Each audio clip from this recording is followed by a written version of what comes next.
안녕하십니까, 박사입니다. 미는 안보회의에서 보듯 자유주의적 국제주의와 보편적 가치라는 미명하에 군림했던 냉전 이후 미국의 일방적 패권 시대가 공식적으로 종식됐습니다.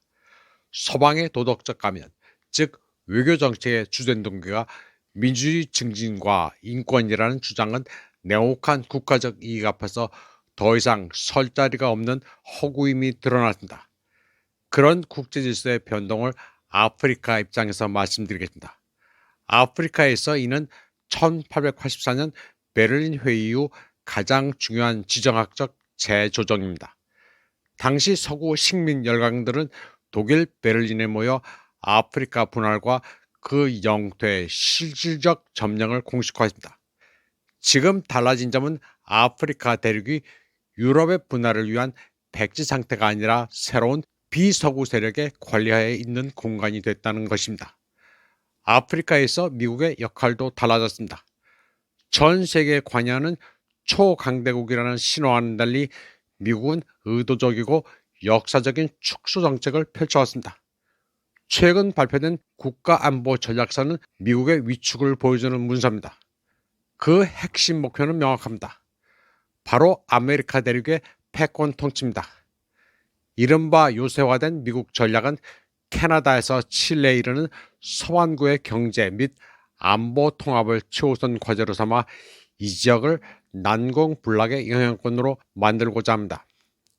물론 서반구라도 그게 미국 마음대로 되지는 않습니다.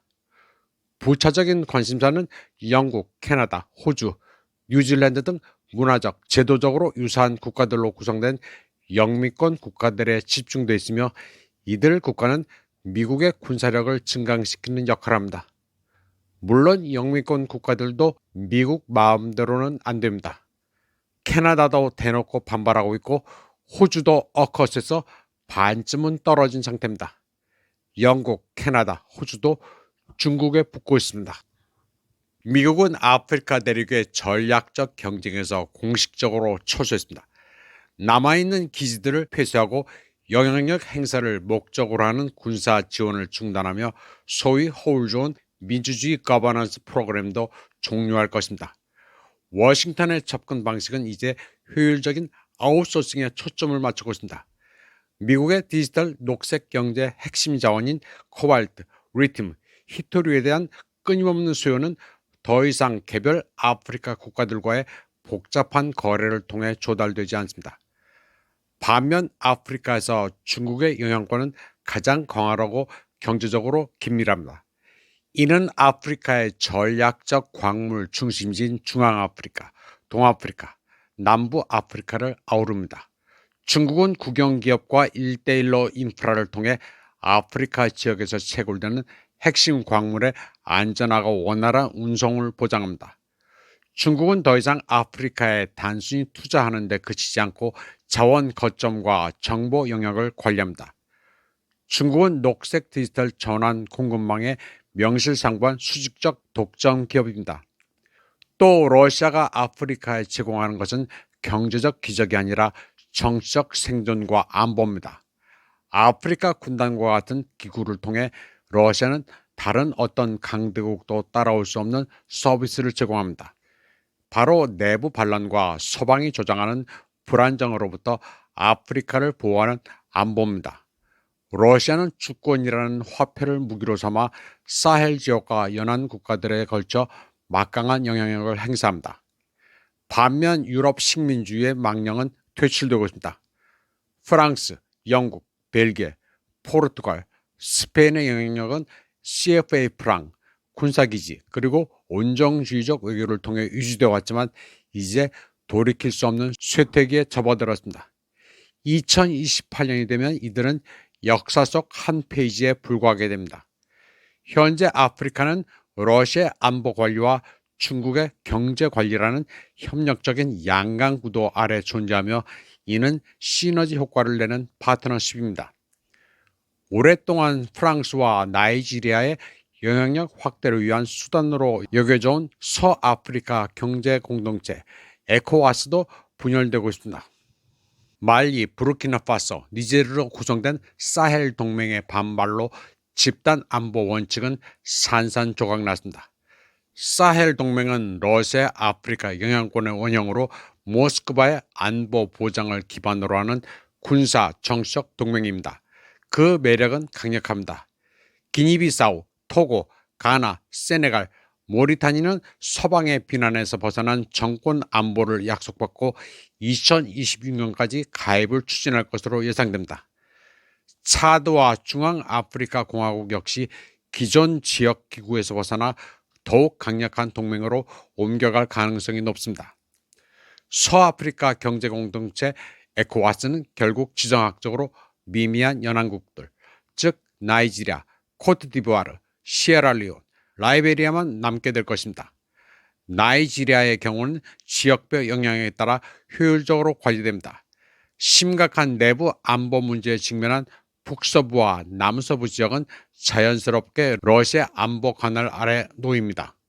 동시에 광물이 풍부하고 대규모 인프라 구축이 필요한 중부, 동부, 북동부 지역은 중국의 경제 개발 체계에 맞춰져 있습니다. 아프리카 엘리트들은 앞으로 다가올 수십 년을 헤쳐나가기 위해 이러한 근본적인 진실들을 내면화합니다. 베스트팔렌 조약에 기반한 동등한 주권이라는 신화는 사라졌습니다. 원조, 보조금, 그리고 도덕적 조건부 지원의 시대는 끝났습니다. 이제 남은 유일한 주의는 거래주의입니다. 외교정책은 이제 순전히 상호 교환의 문제입니다.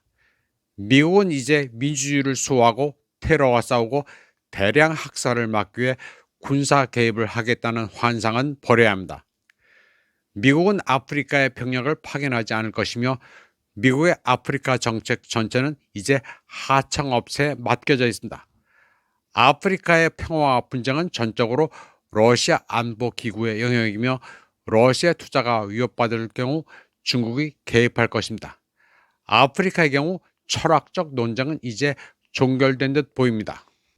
문제는 더 이상 누구와 협력해야 하는가가 아니라 기존의 틀 안에서 자신의 입지를 어떻게 최적화할 것인가입니다. 한편 시진핑 중국 국가주석은 53개 아프리카 국가의 상품에 대한 수입 관세를 철폐할 것이라고 발표했으며 이는 5월 1일부터 시행될 예정인 대대적인 무역 조치입니다. 시진핑은 에티오피아 수도 아디스아바바에서 열린 아프리카 연합 정상회의에 참석한 정상들에게 보낸 메시지에서 이 같은 결정을 발표했습니다. 그는 이번 정책이 아프리카 발전을 위한 새로운 기회를 창출하고 상호 이익이 되는 협력을 심화시킬 것이라고 말했습니다. 그리고 중국이 아프리카 수출품의 접근성을 높이기 위해 녹색 통로를 격상할 것이라고 덧붙였습니다. 중국은 거의 20년 동안 아프리카의 최대 무역 파트너였습니다. 중국 세관 자료에 따르면 양측 간 교역액은 2025년에 3,480억 달러를 넘어섰습니다.